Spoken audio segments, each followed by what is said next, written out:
जर एखाद्या न्यायाधीशाची कायद्याची पदवी जर अवैध ठरली तर त्याला पदावरून हटवता येईल का? यावर एक हायकोर्टाने निर्णय दिलाय. हे प्रकरण आहे इस्लामाबादचं.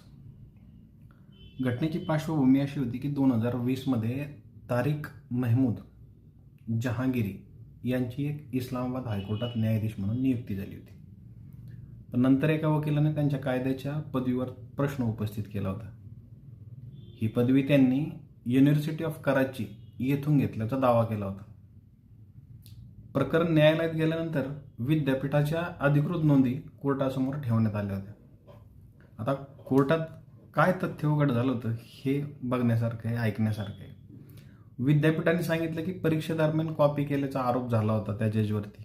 त्यानंतर त्यांना काही वर्ष परीक्षेला बसण्यास बंदी पण घालण्यात आली होती.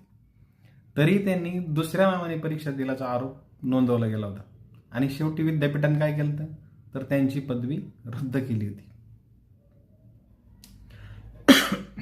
असंही होऊ शकतं, विश्वास बसत नाही. कोर्टाने काय केलं की या प्रकरणामध्ये सुनावणी झाली.